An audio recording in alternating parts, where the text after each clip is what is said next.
Hello students, આપણે ગણિતમાં chapter number 10 ચાલી રહ્યું છે, 10મો અને 100મો ભાગ. એમાં આજે આપણે પાન નંબર 38થી કન્ટિન્યુ કરવાનું છે. કોની પૂંછડી સૌથી લાંબી છે? જો તમને અહીંયા અલગ અલગ પ્રાણી અને જીવજંતુ આપેલા છે. ઉંદર, ગરોળી, બિલાડી, કૂતરો, ડુક્કર છે, વાંદરો છે, એવી અલગ અલગ તમને પ્રાણીઓ આપેલા છે. કોની પૂંછડી વધુ લાંબી છે તેનો અંદાજ લગાવો. હવે પૂંછડીઓને માપો. તમારો અંદાજો કેટલો યોગ્ય છે? હવે તમને બાળકોને પ્રશ્ન થશે કે અહીંયા તો આ જે જીવજંતુઓ આપેલા છે કે પ્રાણીઓ આપેલા છે એમની પૂંછડી તો વાંકી ચૂકી છે, અમે કેવી રીતે એને માપીએ? તો તમારે દોરી લેવાની અને દોરી વડે પૂંછડીને માપવાની અને પછી દોરીને સ્કેલ વડે માપવાની, એટલે તમને એનો અંદાજ ખબર પડી જશે કે આ કેટલા સેન્ટીમીટર લાંબી છે. હવે આપણે જોઈએ કોની પૂંછડી સૌથી લાંબી છે. સૌપ્રથમ પહેલાં પ્રાણીઓના નામ લખ્યા છે, પૂંછડીનું અંદાજિત માપ અને પૂંછડીનું ચિત્રમાં માપ કેટલું આપેલું છે એ જોવાનું છે. ઉંદરનું અંદાજિત માપ આવશે 2 સેન્ટીમીટર અને ચિત્રમાં 2 સેન્ટીમીટર આપેલા છે. ગરોળી 1.5 સેન્ટીમીટર, 1.5 સેન્ટીમીટર. વાંદરો 2 સેન્ટીમીટર, 2.1 સેન્ટીમીટર. બિલાડી 1.5 સેન્ટીમીટર, 1.2 સેન્ટીમીટર. કૂતરો 1.1 સેન્ટીમીટર અને એનું ચિત્રમાં માપ આપેલું છે 0.7 સેન્ટીમીટર.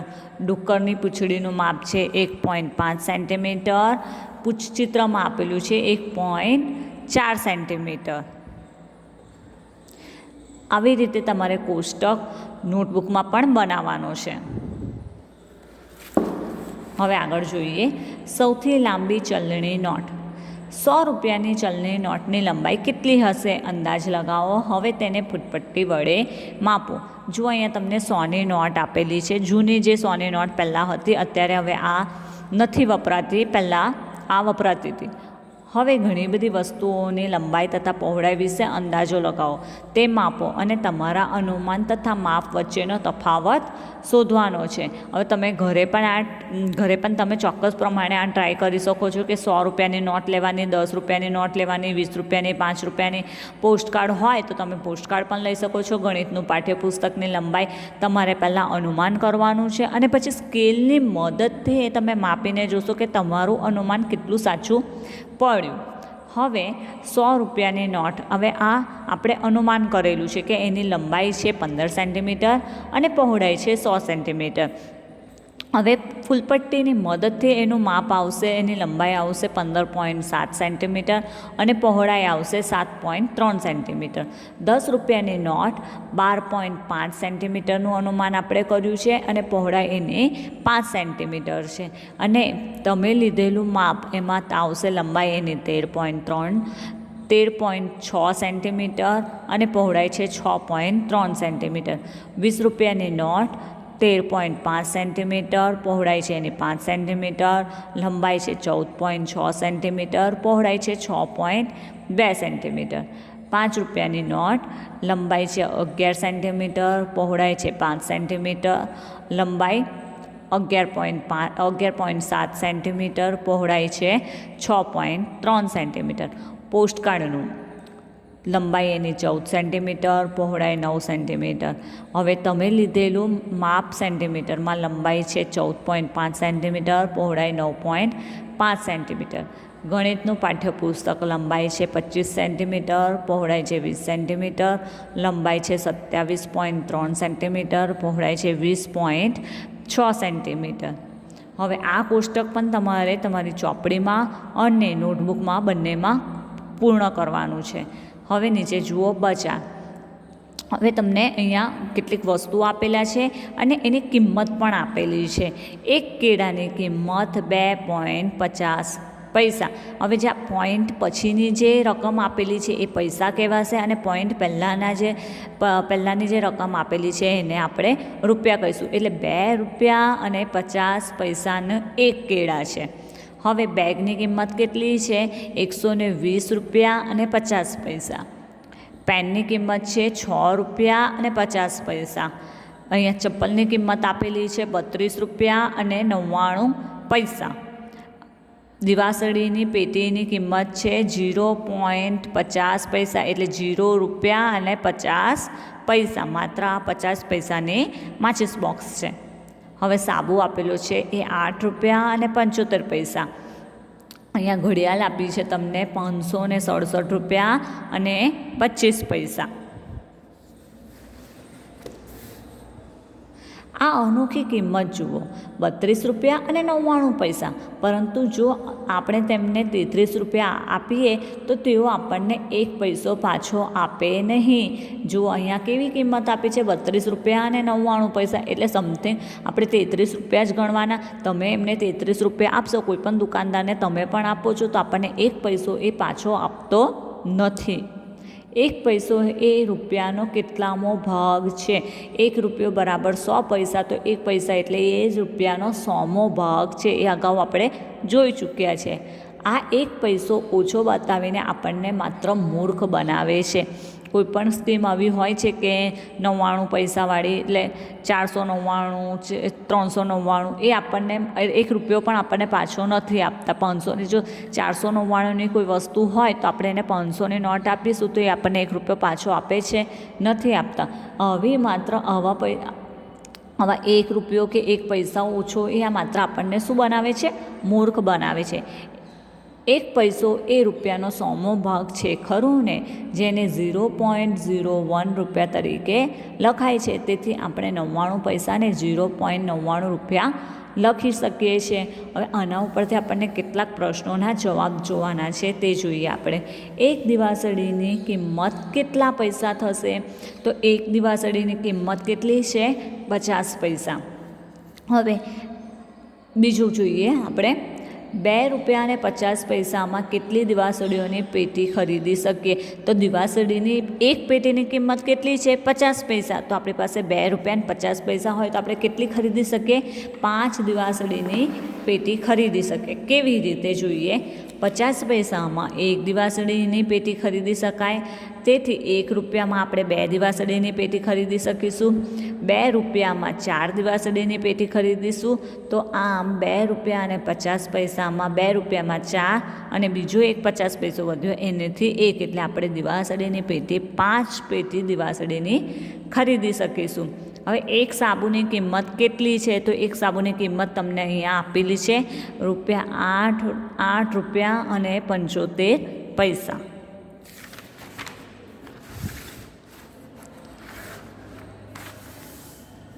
એના પછીનું ત્રીજું આપણે જોઈએ. ચોથા નંબરની છે ખાલી જગ્યા એ જોઈએ. અરુણ એક સાબુ ખરીદવા ઈચ્છે છે. તેની પાસે 5 રૂપિયાનો એક સિક્કો છે, 1 રૂપિયાના 2 સિક્કા છે તથા 50 પૈસાના 4 સિક્કા છે. તેને કેટલા રૂપિયા પાછા મળશે તે આપણે દર્શાવવાનું છે. હવે અહીંયા જુઓ, સાબુની કિંમત કેટલી છે? 8 રૂપિયા અને 75 હવે આપણને મળશે કેટલા? 25 પૈસા પાછા મળશે. પણ કેવી રીતે પાછા મળશે એ જોઈએ.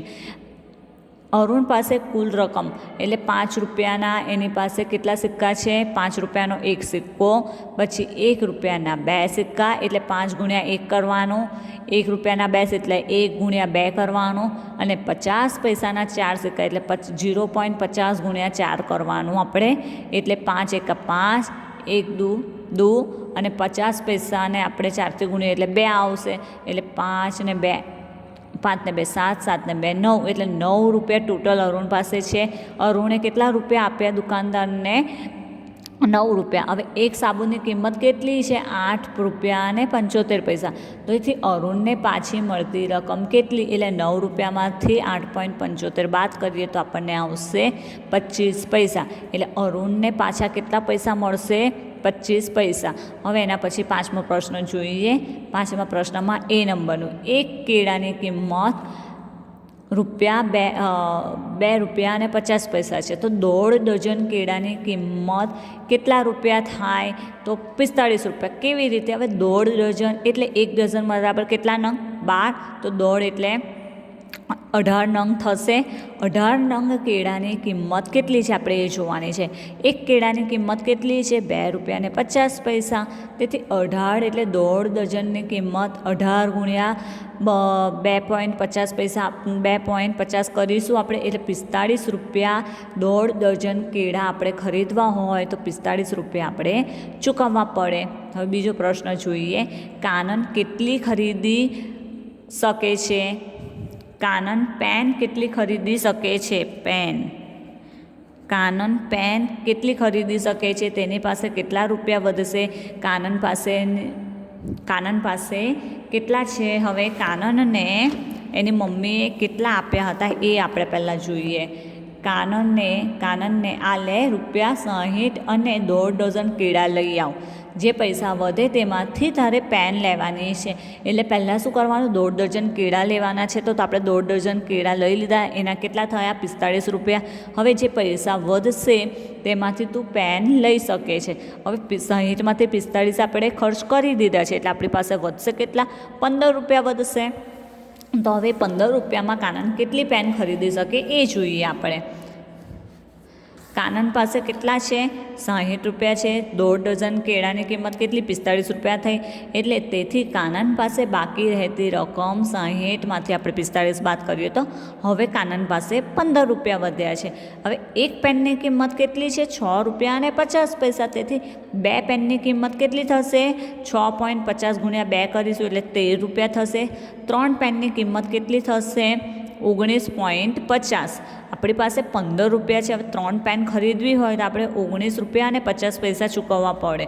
તો આપણી પાસે તો એટલા છે નહીં, એટલે આપણે માત્ર 2 પેન ખરીદી શકીશું, જેની કિંમત કેટલી થશે? ₹13. તેથી કાનન પાસે બાકી રહેલ રકમમાંથી 2 પેન ખરીદી શકે, પરંતુ 3 પેનની કિંમત વધી જાય છે. આમ હવે અંતે તેની પાસે બાકી રહેલ રકમ કેટલી વધશે? 15માંથી 13 એને પેન માટે ખર્ચી કાઢીએ તો હવે માત્ર એની પાસે ₹2 વધશે. કેટલામાંથી? ₹60માંથી માત્ર હવે એની પાસે ₹2 વધશે.